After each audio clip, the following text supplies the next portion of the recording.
Kasim Sulaiman, thank you so much for joining us. I just want to begin by asking you how you're feeling about this moment. You haven't seen your father for some time. I'm assuming you haven't spoken to him for some time. Just what's been weighing on your mind at this quite difficult time for you and your family? I mean, it's quite easy to feel quite helpless recently. I mean, we can't do that much. A lot of the efforts we've made have been in vain, or they've in fact kind of made things worse on that end. So when it comes to Pakistan, it's easy to just kind of feel helpless and quite far away from everything. But at the same time, right now, because things are so bad, we're somewhat desperate. So we'll do whatever. That's why kind of, we're here. When you say it's gotten worse, what do you mean? Every time you speak up about it, what happens? So when we spoke up last time, I remember there was a period where, in fact, after the Marion Naufel interview, the first one we did, there was a long stretch where we didn't speak to him. I think it was about 3 months. The next time we spoke to him was just after a different interview, and then it went 4 months since we spoke to him again. And I think they basically wanted to say, oh, look, we're allowing him conversation, but straight after that, with us, which the court orders, but they never really adhere to. Straight after that, then they go back on the blackout, and now it's the worst blackout it's ever been for him. I mean, he's completely isolated. We heard today they don't even allow the guards to communicate with him. It's all kind of psychological torture tactics, and it's got so bad where I think he had something like, it was like 20 minutes outside, outdoors a day or something like that, and as well as that, no contact with family, no contact with personal physicians or anything like that. So they use all of these different tactics to try and completely isolate him. No books, that's a brutal one for him. So yeah, all of these different tactics they use just to try and break him, but he's very tough to break. Yeah, and especially since on Friday, a spokesperson from the army held a press conference essentially announcing that he's now officially in full isolation. But since the last visit that he got from his family, which was the first one he'd had for a whole month, he wasn't allowed to any visits for the whole of November. And according to international law, any over 15 days of solitary confinement is considered psychological torture. And yeah, since that press conference, he's essentially been officially put in isolation, and not just that, he was labelled mentally ill, delusional, and a national security threat. So that's all pretty stressful for us and kind of made us want to contribute more.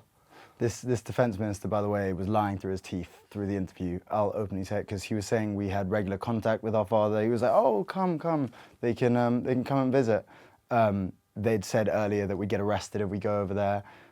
So it's just filled with contradictions. They in the interview contradict themselves, saying that India are controlling his Twitter, and then he says, "Oh, but he has Twitter access from his cell." So he's just. If you have any common sense, you can see the man's just lying through his teeth. They're the scum of the earth, these people. They're the lowest of the low. So another thing that frustrates me while I'm on it is the comparisons people draw between our father and other politicians who have also been to jail. They say, oh, these Pakistani politicians, they're always in and out of jail. They're in jail for about 3 months at max. Then they take a deal, they have no integrity, they take a deal, they go to England, a few years later the army says you can come back, and then they're suddenly back in power or around power. He's been in a solitary confinement cell for over 2 years where he's had filthy water, he's around inmates who are dying of hepatitis, the conditions are disgusting, and also he's completely isolated from any human contact. Anyone who was corruptible would take any of these deals that they've offered him, coming to England or going into house arrest. He is, these comparisons with these other politicians are laughable. He would never take a deal and leave all of his other party members in jail to die and fester in these jails.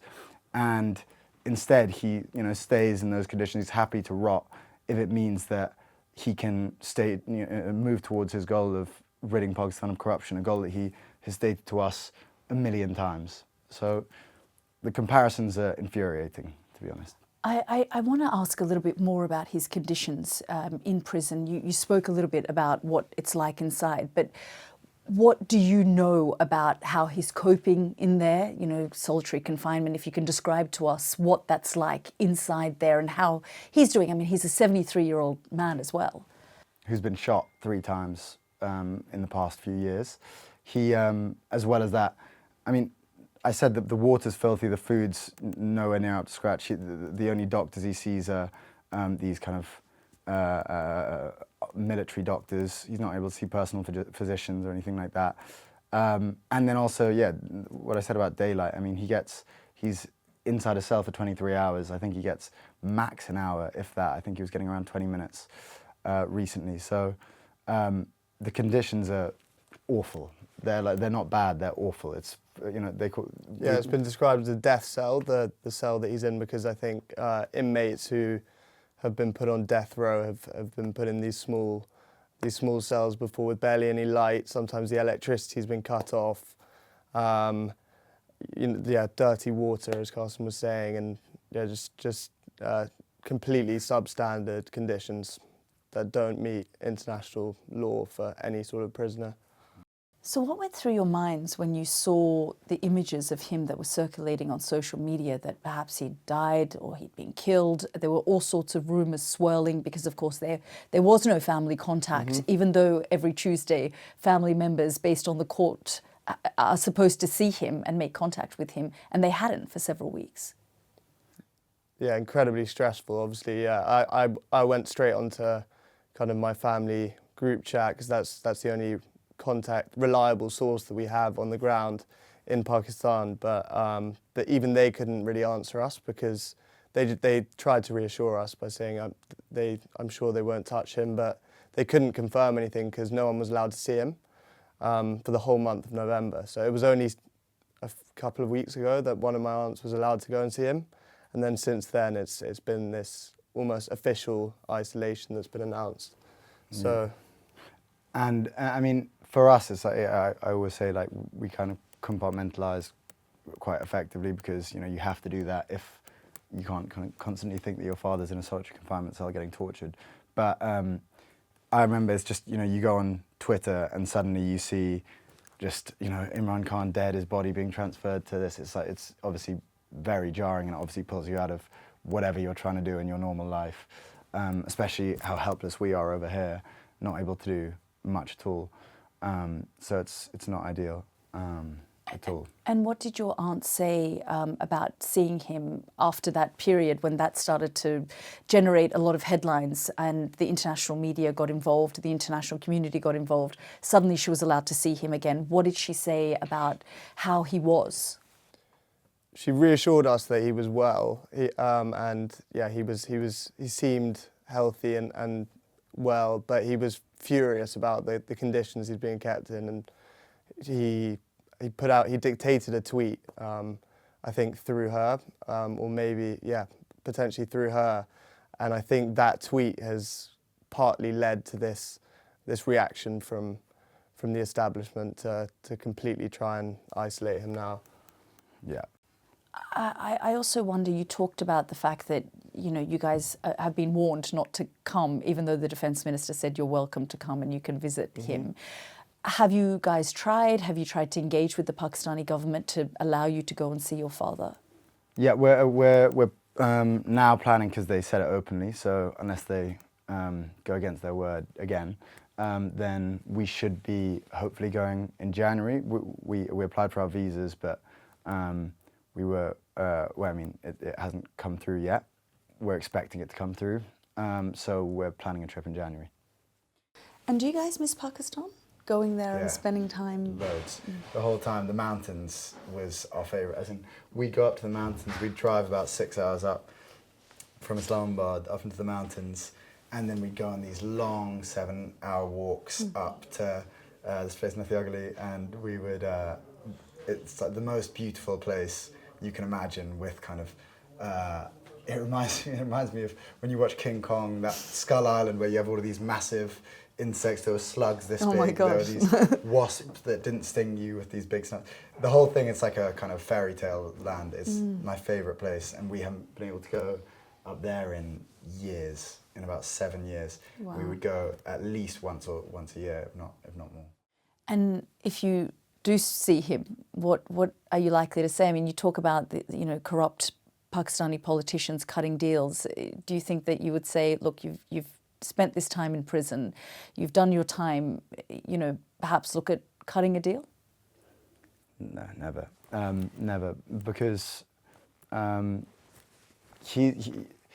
what you have to understand is we grew up with him going in, head first into these kind of dangerous situations, and it's hard to understand why we would, be okay with it. But it's his life. It's literally his passion and his goal. He calls it his life purpose, is to help Pakistan rid it of corruption, rid it of these crooks who are currently running it and driving it into the ground. And so if he just took a deal and came over to us and lived in England, I know there would be this kind of this burning desire and this aching that he's has left his country for dead, and he'd be depressed, to be honest. I know he would. And so from a young age, I realized it from a young age that this is his goal, and we, as much as we'd love to have our father watching all of our kind of cricket matches or football matches over here, he has a purpose which is far greater. So you can only respect it. And I want to ask about that. I mean, growing up, what was he like as a father? As you say, this was his purpose, but what was his relationship like with you guys? I mean, what are some of the things, the words of wisdom that a father passes on to children? For you guys to be as stoic as you are, as painful as all of this must be, to understand what his greater purpose has been. So I mean, so much. So obviously we would play cricket either in Pakistan. He taught us, how to play cricket. How to, he was very present. We were with him a lot of our lives. Every holiday we would go to Pakistan, and then, half terms and things. Sometimes he would come over here, and this is where he would perch up. This is our grandmother's house on our mother's side, and it was somewhat normal dynamic, except he would, he'd love to kind of preach anything. So it would be rule of law or kind of, how a government should be run. I'll be honest, I used to, when I was a bit younger, would zone out a little bit. It wasn't my kind of favorite point of, a topic, and I'd prefer to kind of watch something interesting. Whereas Sulaiman and him would be in these long debates about politics, religion, and he would love it. But he is a natural lecturer, so millions of lessons. But that's what makes it all the more frustrating when people call him corrupt, because why would he be preaching this kind of stuff to a 6-year-old and a 4-year-old who don't even understand what corruption means, or we did, but why would you preach that to someone at such a young age if it wasn't your passion, if it wasn't everything, it wasn't everything that he stood for? What were some of those heated discussions and debates? What were the kind of questions that you would ask? Well, yeah, I think it was usually sort of, I was coming from a perspective of growing up in the West, and just like Western values, I suppose, again, versus, I was kind of slightly playing devil's advocate sometimes, but just Western values versus maybe the values of a more conservative Islamic country. And we just have like quite civil debates, and just to help me learn about politics and life in general. Faith as well. That's probably the thing he's most wanted to impress on us growing up. Every time we speak to him on the phone since he's been in prison, that's what he wants to speak about the most. Once sometimes we don't even get to ask him how he is, because he'll just quickly say, "Oh, I'm fine, don't worry about me, but here's the lesson that I want to teach you about such and such." When was the last time that you spoke to him? I mean, Sulaiman hasn't spoken to him in nearly 5 months, around 5 months since July.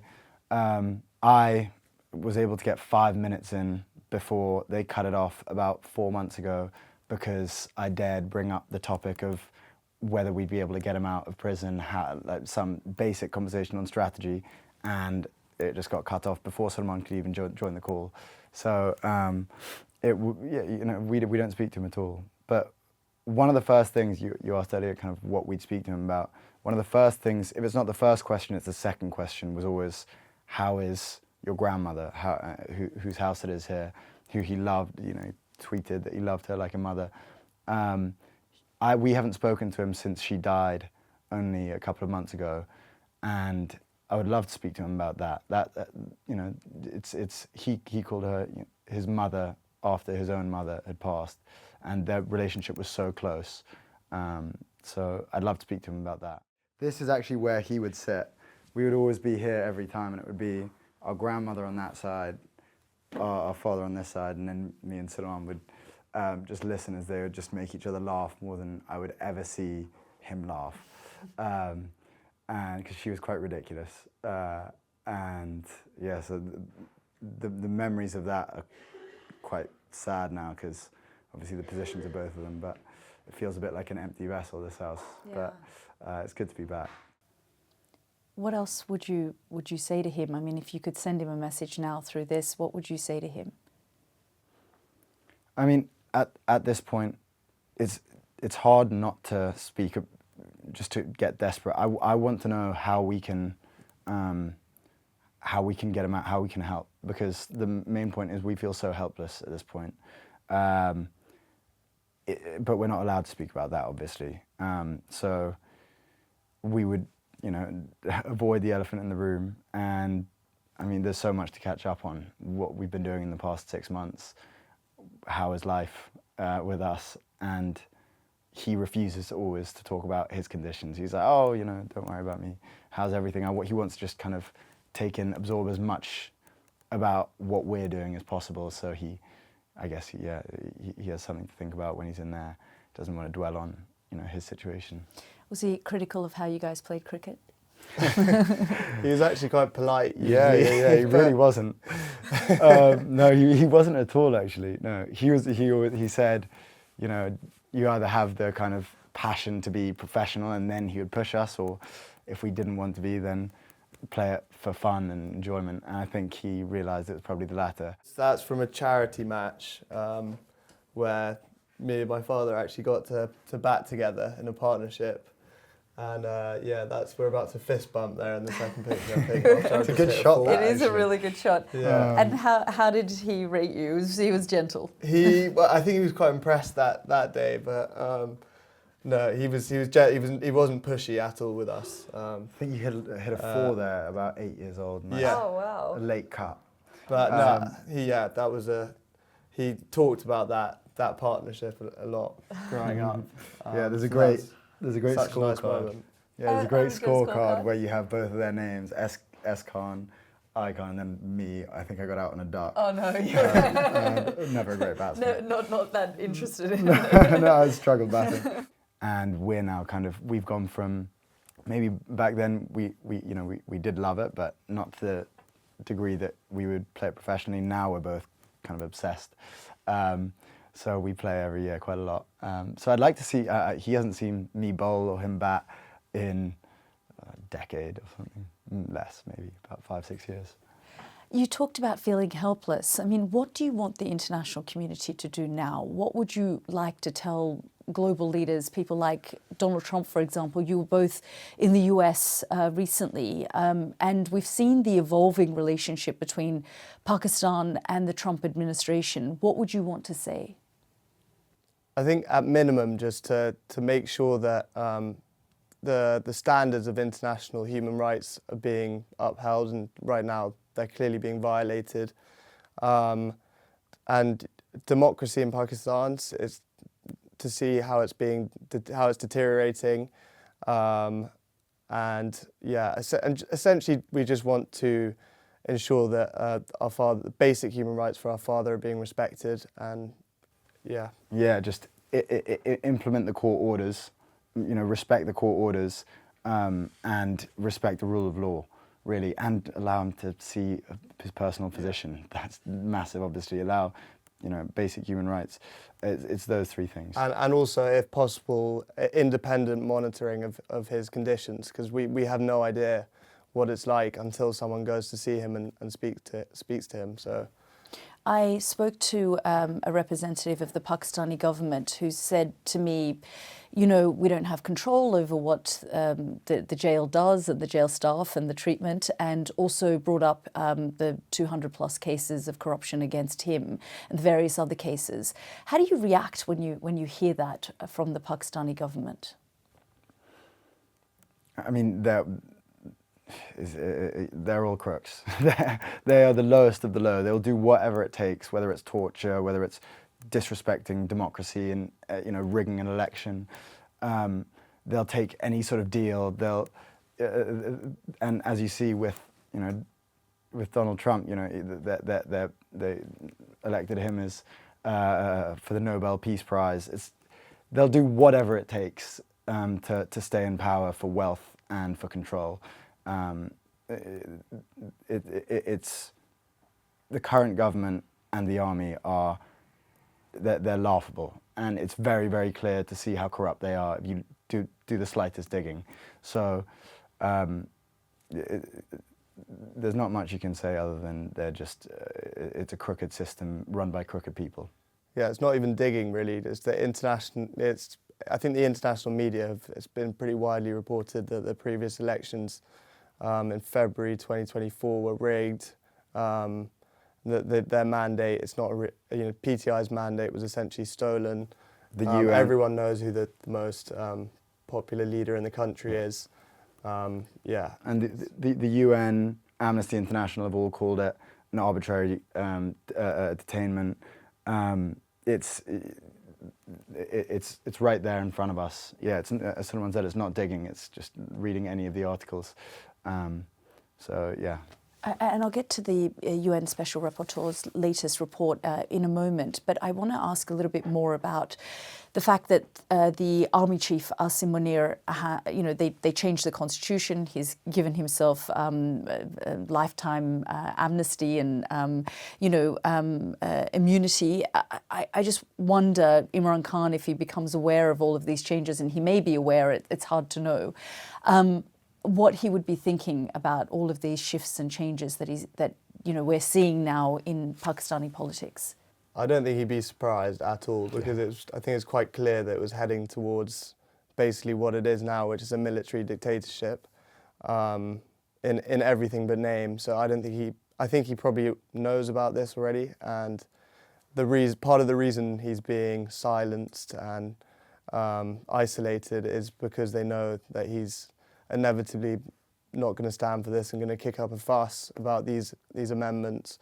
The country is just obviously sliding towards a military dictatorship. So, I don't think he'd be surprised at all. Do you think he'll ever get out? It's getting